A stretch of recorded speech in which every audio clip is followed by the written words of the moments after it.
Hola a todos, les doy la bienvenida a esta ponencia que he tenido el gusto de ser invitada a este foro, al primer Congreso Virtual Iberoamericano sobre formación de profesores. Mi nombre es Ruth Rodríguez y me gustaría compartirles parte del trabajo de investigación que he estado realizando estos últimos años alrededor de lo que es la enseñanza de las matemáticas en una formación de ingenieros. He titulado este tema Repensando la enseñanza de las matemáticas a través de la modelación y la simulación de fenómenos. Les platico un poco sobre el trabajo. Bueno, una motivación que tuve cuando empecé a hacer este esfuerzo fue justamente pues la gran dificultad que es de todos conocida sobre las dificultades que tienen los alumnos sobre aprender matemáticas en todos los niveles, particularmente en México. Pues tenemos aquí en la pantalla pues diversas estadísticas que nos dicen que los alumnos están aprendiendo muy pocas matemáticas y han mostrado muy poca comprensión de las mismas, desde niveles muy básicos como primaria y secundaria como a nivel superior, ¿no? Particularmente, una de las cosas que me llevó a pensar el trabajo fue justamente pues exactamente qué es lo que se está evaluando. Por ejemplo, cuando México, entre muchos otros países latinoamericanos, está quedando muy por debajo de la media de una prueba internacional como lo que es PISA. No sé si ustedes se han preguntado qué es lo que está exactamente midiendo ese tipo de pruebas internacionales. Para poner en contexto, recuerden que PISA es un examen que se pone a alumnos de secundaria de 15 años, en muchos niveles, en muchos países que son miembros de la OCDE. Y lo que se sabe que miden estas pruebas son nada más y nada menos que algo que se ha denominado alfabetización matemática o eh, como una capacidad que se tiene de las personas, particularmente los jóvenes de 15 años, de aplicar y utilizar las matemáticas en problemas de su entorno, de su vida diaria, ¿no?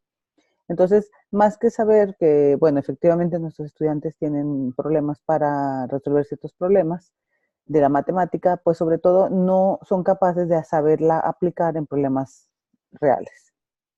Entonces, eso es lo que exactamente cuando nuestros países, la mayoría de los latinoamericanos, salimos muy mal evaluados en PISA, realmente eso es lo que quiere decir.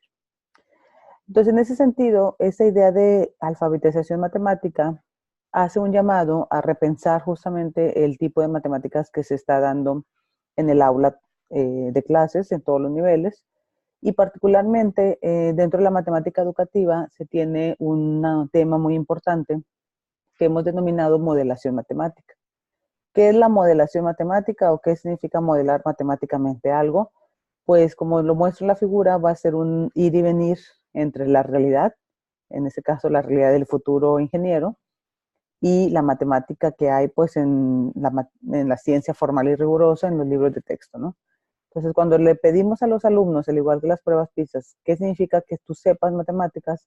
Pues no solo sería hacer una serie de operaciones matemáticas y resolver integrales y derivadas y funciones sin sentido y aisladamente, sino es esa capacidad que tienes de comprender las nociones que están detrás y efectivamente poder aplicarlas en resolver problemas de tu entorno profesional y personal. Eso es lo que le llamamos modelación.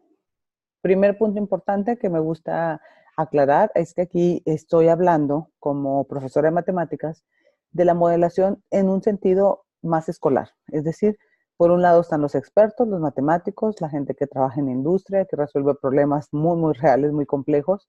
Y por otro lado, aquí en este contexto de la educación, nosotros profesores nos estamos preguntando más sobre esa modelación que pudiera ser posible hacerla vivir en el aula de clases, como no solo como aprender la modelación, porque quiero aprender a modelar, que es todo un tema que en otro momento discutiremos, sino porque quiero mostrar a los alumnos que la matemática como ciencia es posible ser enseñada a través de esta actividad que le vamos a llamar la modelación de fenómenos reales. Es decir, mi objetivo final no es enseñar la modelación per se, sino aprender y enseñar a los alumnos a aprender matemáticas a través de este acto de poder querer modelar problemas y resolver ciertas problemáticas. En el tema de modelación, esto es un pequeño paréntesis que haré, es un amplio trabajo que se tiene en la comunidad de matemática educativa. tenemos más de 40 años investigando, reflexionando al respecto. No existen trabajos de modelación, sino existen diferentes perspectivas. Al menos en el 2006, Keiser y Siraman identificaron 6 perspectivas diferentes. Es decir, que si ustedes buscan artículos sobre modelación matemática, pues van a encontrar pues, un abanico de posibles estudios de investigación educativa sobre qué es modelar. Desde algo muy realístico o aplicado, que tiene un feedback pragmático y que está de más interés a nosotros, que es resolver problemas reales o desarrollar la competencia de modelación en los estudiantes. Fines más psicológicos, más educativos, es decir, quiero aprender a desarrollar conceptos o estudiar más procesos de aprendizaje, hasta cuestiones más un poco teóricas sobre la cuestión sociocrítica, de entendimiento crítico del mundo, o incluso epistemológicos, que es un fin teórico más de promover el desarrollo de teorías, ¿no? ¿Qué significa modelar? ¿Qué son los modelos? ¿Qué significa validar modelos? Pues estudios muy amplios, ¿no? Y finalmente hay una sexta y última perspectiva que estos autores llaman metaperspectiva, porque realmente es un fin mucho más psicológico, la cognitiva. Es decir, realmente interesa mucho, van a haber muchos estudios y quizá estudios de mucho interés, que significa que el alumno aprenda o no a modelar correctamente ciertos fenómenos. ¿Qué significan las dificultades que está detrás de ese proceso? Vamos a ver que va a ser un proceso no fácil para los alumnos y eventualmente se llama metaperspectiva porque no es excluyente un estudio del tipo realístico aplicado con una connotación cognitiva. Entonces, es todo un panorama muy amplio lo que se ha tenido estos 40 años de modelación. Existe, sin embargo, este hecho que señala en 2007 Nisblum y Garber, que son como 3 grandes referentes de modelación, que dicen que existe, a pesar de eso, una distancia muy fuerte entre lo que está en las investigaciones reportadas en revistas, en tesis, y lo que se vive día a día en el aula de clase. Y justamente es el punto de mi participación hoy, hablarles de que efectivamente hay mucho por hacer como profesores de hacer vivir esos procesos de llevar la realidad al aula y promover que los alumnos aprendan la matemática viendo sobre todo su parte instrumental de cómo aplicarla en problemas, en resolución de problemas. Como profesores les quiero decir que hay unas comunidades que creo muy valioso comentar. Hay una comunidad internacional de profesores en modelación matemática y aplicaciones, lo que es el grupo ICMA, que desde el año 1983 se está reuniendo cada 2 años en reuniones internacionales para poder dialogar sobre lo más último de este tema. Aquí pongo la página de internet, una página que es libre y que ustedes van a ver una serie de tanto de revistas como grupos relacionados con el tema de modelación a nivel mundial y un listado, ¿no?, de los congresos que han sido realizados. El próximo es el año próximo en Hong Kong.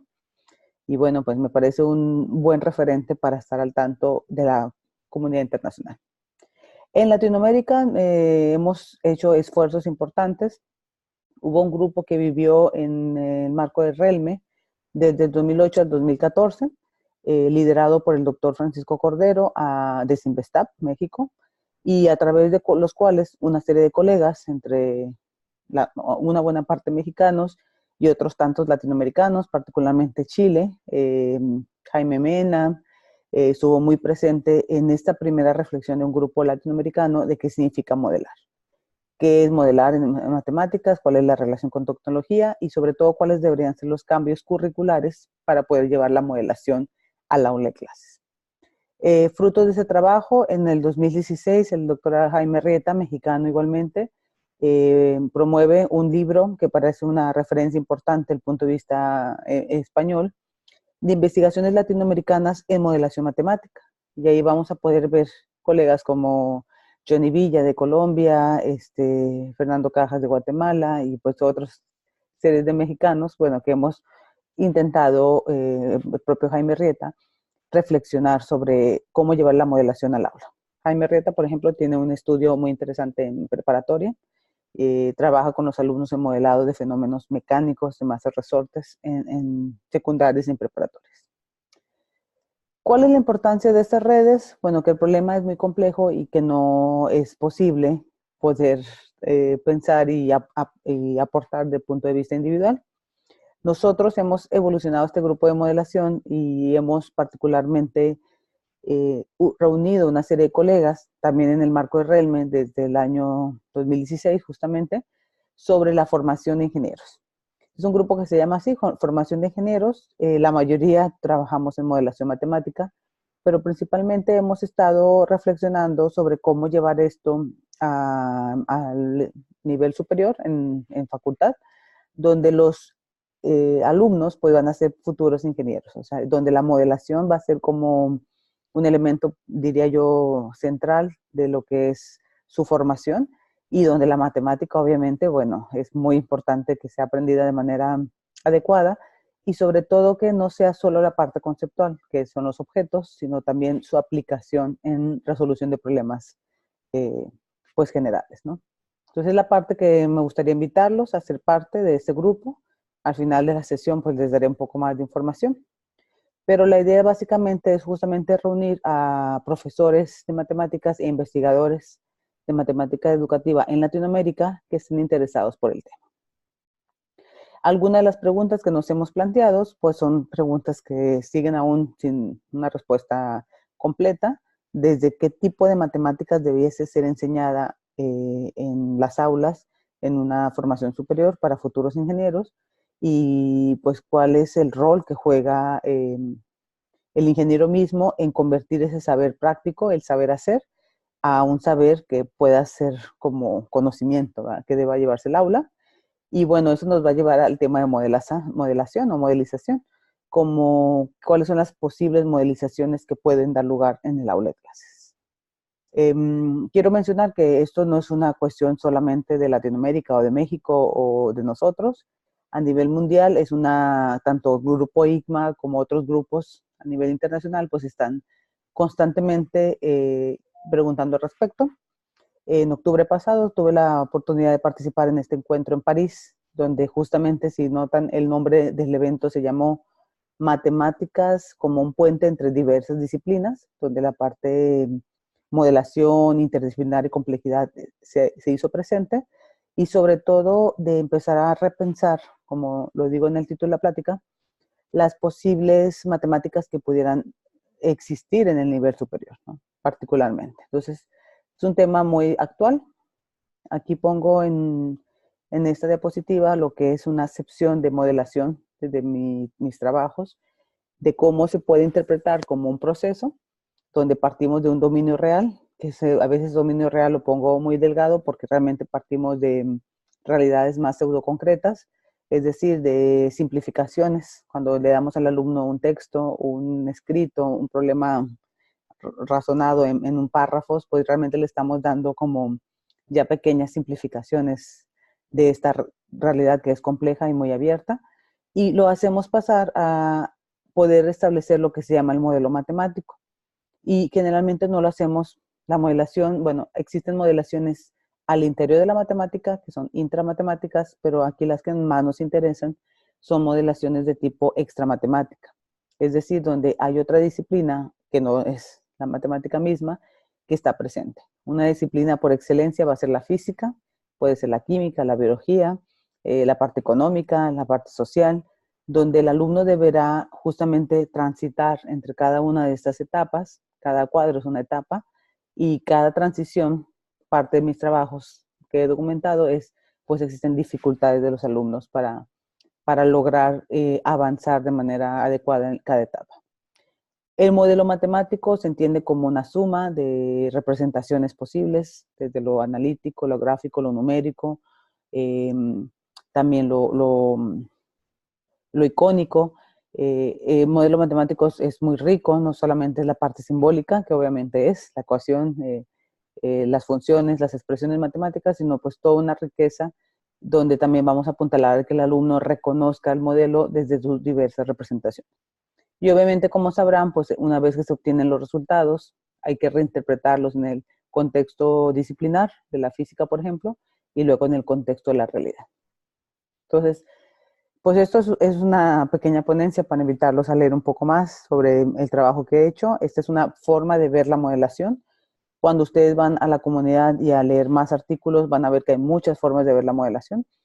Lo veo como un proceso donde el resultado final, que es el modelo, pues no es como que lo más importante, sino toda la transición que pasa el alumno entre una etapa y otra, y hacerle ver que la ciencia pues, se ha desarrollado siguiendo esquemas. Este es un esquema muy simplificado, pero siguiendo estos caminos, ¿no?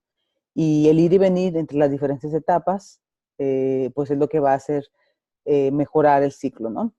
Justamente el ciclo concluye con la validación, que es esa confrontación de los resultados teóricos con la realidad, y en esa comparación, pues uno puede darse cuenta de qué tan adecuado es mi modelo o no, y pues empezar a establecer procesos de mejora.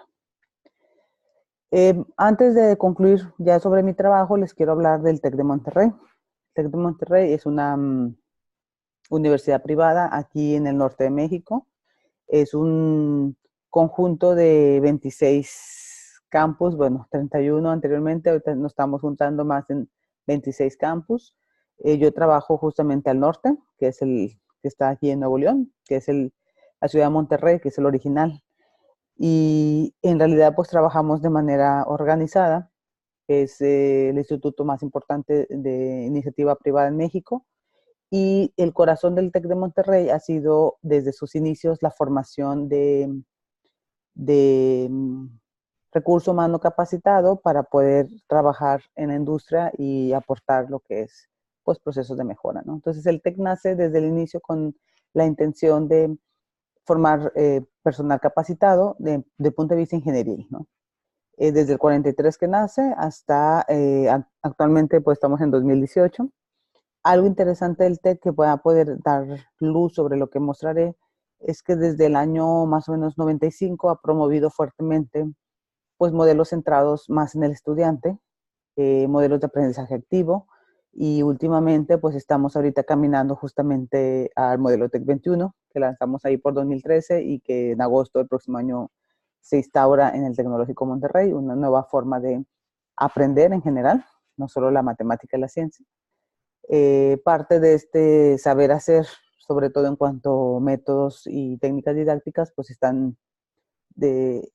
pueden ser leídos, pueden ser consultados en esta plataforma que le hemos llamado observatorio.edu.mx, que es un observatorio de innovación educativa en el cual ustedes podrán leer estos folletos que se llama EduTrends y que van a poder conocer más o menos la postura del TEC ante aprendizajes como aprendizaje basado en proyectos, basados en problemas, aprendizaje basado en retos, la noción de la evaluación misma, clase invertida. Entonces, tenemos muchas otras cuestiones que han acompañado el cambio de modelo.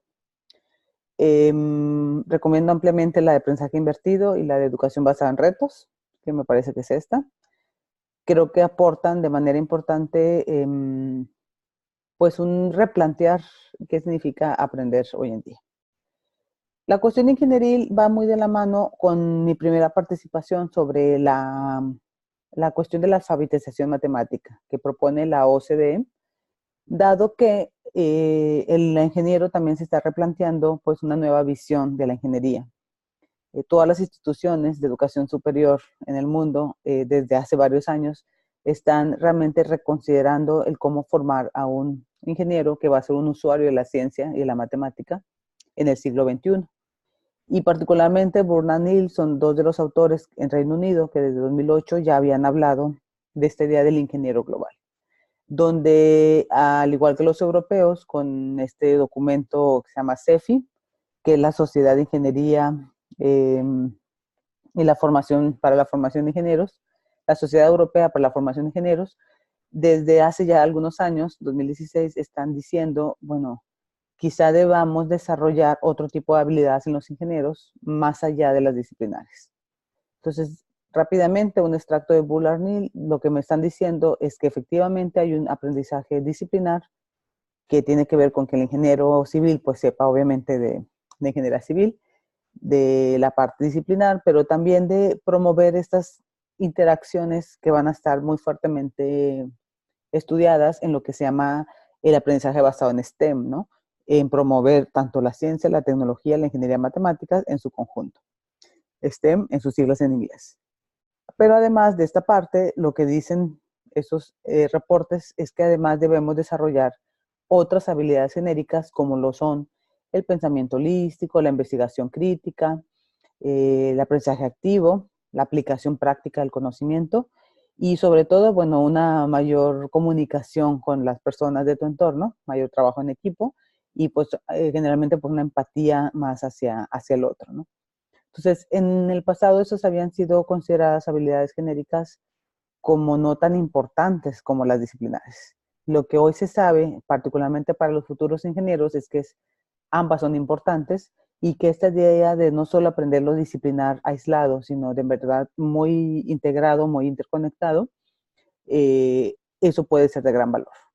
¿Qué tiene que ver esto con modelación? Pues desde mi punto de vista y de acuerdo a lo que hemos trabajado, creo que la modelación matemática en el aula para desarrollar conocimientos de matemáticas puede desarrollar ambas cosas a la vez. Esta visión integrada de la ciencia, la tecnología, la ingeniería y la matemática y además permite desarrollar otras competencias de tipo genéricas, transversales, sobre pues una reflexión más crítica sobre qué significa ser matemática o qué significa saber y usar la matemática para resolver problemas reales. Del punto de vista de la comunidad matemática educativa, ya los franceses hace algunas décadas, en los 80, habían hablado de esta importancia de poder realizar estas conversiones entre representaciones. Esto es, ya no se vale solamente saber la parte analítica, que es la parte simbólica del medio, las ecuaciones y cómo resolverlas, sino también poder articular este objeto con sus representaciones de tipo gráfica y numérica. Más o menos por los 80, cuando empezó esta idea de matemáticas más contextuales, con más aplicaciones a la realidad, ya la representación verbal, que es esa otra realidad escrita, era también importante. Y recientemente me parece que los trabajos que he desarrollado apuntalan más a que esta realidad, hacer vivir la realidad para el alumno en el aula de clases, sea también el que el alumno viva la realidad y la conozca a través de la realización de experimentos en el aula, de a través del uso de simulaciones de fenómenos reales en el aula de clases. Que creo que si tendría que sintetizar mi trabajo, pues tendría que ver en esta idea de hacer que el alumno conozca el fenómeno modelar. Este ejemplo que pongo aquí es un ejemplo que quizás sea muy poquito conocido para la mayoría de ustedes, que es circuitos eléctricos. Es un circuito RC, que es una resistencia de un capacitor. Esta foto es de un circuito RC en vivo que se puede construir en el aula de clases para que el alumno entienda qué significa esta gráfica de aquí. Que la gráfica me va a decir la respuesta de la carga en el capacitor cuando este circuito es cargado a través de una serie de una batería, de una fuente de voltaje que va a ser una serie de baterías. Entonces, dices, quiero modelar esto en mi clase y bueno, el alumno conoce poco del contexto eléctrico, no sabe qué es corriente, no sabe qué es un capacitor, no conoce el fenómeno eléctrico del punto de vista físico. Estamos claros que eso puede complicar fuerte el aprendizaje de los alumnos. ¿Quieres explicar que la expresión del medio es una ecuación diferencial que modela esto desde un punto de vista analítico? Tampoco tiene mucho sentido si no conoces el fenómeno. Y la idea que hemos trabajado aquí en el TEC de Monterrey es llevar que esa modelación, que esa experimentación exista para el alumno. Entonces hemos planteado, ese es un simulador que usamos, que es un simulador FET, desde hacer experimentos tanto de circuitos eléctricos como de modelar cómo cambia la temperatura de un vaso hirviendo, vaso de café, ¿verdad? La famosa taza de café, cómo está cambiando minuto a minuto, segundo a segundo a través de un sensor de temperatura y cómo también sistemas de tipo oscilatorio como sistemas mecánicos de tipo masa-resorte también puedan ser llevados al aula y el alumno pueda de entrada conocer o entender esa realidad, y pongo realidad siempre entre comillas porque a veces es bien difícil que el alumno pueda entender qué significa la realidad para el maestro, una realidad más ingenieril a una realidad del día a día, ¿no? Y son un poco las experiencias que hemos hecho. Cuando el experimento no es posible, porque desde el punto de vista logístico puede ser complicado llevar equipo físico al aula, hemos recurrido en algunas ocasiones al uso de simulaciones. Desde simulaciones que ya están hechas ahí en la red, que ese es un ejemplo, se llama FET, PHET. La Universidad de Colorado, si lo buscan en el navegador, van a ver que rápidamente aparece como primera opción la página del FET de la Universidad de Colorado y van a ver un listado de simulaciones que permiten mostrar a los alumnos eventos como el de mezclas, que es el primero que se ve, tanque con agua, que es disuelto una solución salina. La pregunta es cómo está cambiando la concentración de la sal en el agua. Un cuestión de circuito eléctrico, justo el que hablábamos, un circuito RC. Tengo el bicapacitor, tengo mi resistencia, representada por el foquito, y noten cómo esta gráfica la saco a través del uso de un sensor de carga para el capacitor dentro del simulador mismo. Y otro punto, pues el maser resorte, ¿no? El sistema de oscilación, el maser resorte, pues oscila. Esta es una imagen de los alumnos trabajando. En las dos diapositivas les mostraba yo a los alumnos con manos a la obra, que era un poco la idea de aprendizaje activo. Ya no es el profesor que lo explica y lo muestra un experimento frente de todos, sino el alumno se da la oportunidad en equipo de 3 personas conocer de entrada el fenómeno que vamos a matematizar en la clase, ¿no? Entonces, a través de tiempo, pues he estado reflexionando sobre un espectro de lo que yo llamaría la idea de modelar y simular fenómenos en el aula, pues tiene mucho que ver de entrada con que el alumno la conozca y eventualmente después el maestro con su participación magistral, presentando ya el modelo matemático detrás. Yo imparto ecuaciones diferenciales, así que es un segundo año de ingeniería, los alumnos pues ya tienen un background de cálculo muy interesante y podemos construir las ecuaciones diferenciales que modelan los fenómenos y obviamente presento los métodos de resolución porque les explico que la solución que obtengo me va a decir, realmente me describe el fenómeno respecto al tiempo, ¿no? En cada unidad de tiempo. Entonces, este espectro va desde el uso de los sensores, que son sensores que tienen que ver con sensores de voltaje, de temperatura, de movimiento, que trabajo en conjunto con una calculadora graficadora, que es básicamente, bueno, hemos trabajado muy de la mano con Texas Instruments, pero las otras compañías hacen algo parecido, Casio, HP.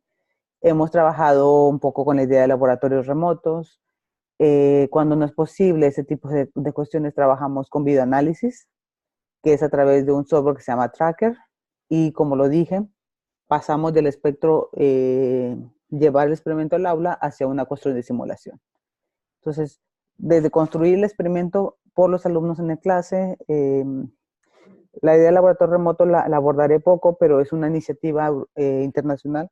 Europa, Estados Unidos están construyendo redes de laboratorios donde el experimento existe en un lugar físico. Por ejemplo, aquí en el TEC tenemos un par de ejemplos. Ahí hay un tanque con agua y hay llaves que lo llenan y lo vacían. Pero el experimento existe en un lugar físico, en un edificio dentro del TEC, pero después el acceso que tú tienes al laboratorio para moverlo y vaciarlo y ver cómo cambia en el tiempo es a través de esta interfase web, que es una página web donde tú puedes manipular el experimento a distancia, ¿no? Y la idea es que instituciones que tengan la posibilidad de crear los laboratorios permitan a otras instituciones el acceso a los laboratorios sin tener físicamente el experimento en el aula, pero es real, o sea, está ocurriendo de manera real en alguna parte a distancia. Tracker, que es este dispositivo, me va a permitir, es gratis, me va a permitir que los alumnos creen sus propios videos a través de sus dispositivos como smartphone, y una vez que cree el video, se le pide al alumno que pueda modelar, en este caso a través del cursor, dando clic sobre la caída del objeto, que es una caída libre. De manera automática, Tracker te va a empezar a generar las gráficas de funciones de velocidad y posición. Y finalmente, un poco lo que hablé de FET, el uso de simuladores. Algo importante de FET es que está construido y diseñado y validado por la comunidad de físicos educativos. Es decir, van a encontrar muchas aplicaciones de física o incluso de química, biología, creo que hay algunas, pero la gente que está diseñando y poniendo eso en el portal web de FET está realmente revisando que no haya como algún error conceptual, ¿no? Por ejemplo, el que estoy viendo de circuitos, están viendo a través de los cables que unen el circuito y que lo cierran, unas bolitas, que esas bolitas son nada más y nada menos que los electrones. Y una vez que el circuito funciona de manera correcta, uno puede ver en el simulador cómo fluyen y hay una circulación de las esferas, cómo los electrones, pues lo que hace es eh, pues hacer este cambio, ¿no? de corriente en el circuito. Y ya para no ahondar mucho, bueno, esta es una simulación que es construida en software como Matemática, que son otros software de tipo CAS, donde efectivamente ya el alumno necesita conocer mucho más la matemática que está detrás para crear este tipo de simulaciones. Y ya finalmente quisiera cerrar con esta otra idea que los invitaría pues a que consultaran, que es la creación de simuladores. Este ejemplo que está ahí, unas cajas y flujos, ¿verdad? Tengo estas cajitas de sal y agua y le meto agua al tanque y meto sal al tanque. Son creaciones también que los alumnos pueden hacer con un simulador propio para hacer, pues ver qué significa eso de modelar en la clase de matemáticas. Entonces es un poco un panorama de lo que les quería platicar en esta sesión. Yo les quiero decir que esto es ya lo último, MATLAB Simulink. Son otro tipo de simulaciones.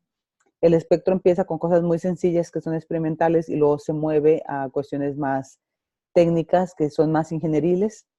Y pues un poco la idea de la ponencia del discurso es que como profesores de matemáticas tanto en todos los niveles, pues tenemos que pensar que los alumnos eventualmente van a ser ingenieros, ¿sí? Y tendrán que hacer muy pocos podrán ser matemáticos y más que nada habrá que enseñarles a valorar, a que vean el uso de la matemática en resolución de este tipo de problemáticas pues más reales, ¿no? Y que eventualmente pudieran ser que les permitan comprender mejor cuando les hablamos de objetos abstractos como lo es la derivada, la integral, que lo entiendan mejor en su aplicación en entornos de la vida real. Entonces, bueno, nos, no quiero ahondar demasiado el tiempo, un poco yo creo que la ponencia es una invitación a ustedes en este foro, en este primer congreso virtual, a que pues me contacten, ¿verdad? A través de mi correo electrónico. En ResearchGate tengo pues algunos artículos de lo que he platicado, la mayoría han sido publicados, cada experiencia ha sido reportada. Y pues a unirse a este grupo que hemos llamado Formación de Ingenieros desde la Matemática Educativa. El código QR que están viendo, pues los lleva directamente a esa página que está ahí. Es una página de internet que hemos creado y pues la idea es estarnos poniendo en contacto a través de, si les interesa el tema, pues de cómo cambiar la forma de la matemática para formar mejores profesionistas, pues es un poquito el tema del grupo y parte de lo que yo he estado trabajando esos últimos años. Y bueno, espero que tengan muchas preguntas y las estaré leyendo los días del foro para estar respondiendo y cualquier información que necesiten, pues se las haré llegar por mail. Pues muchas gracias.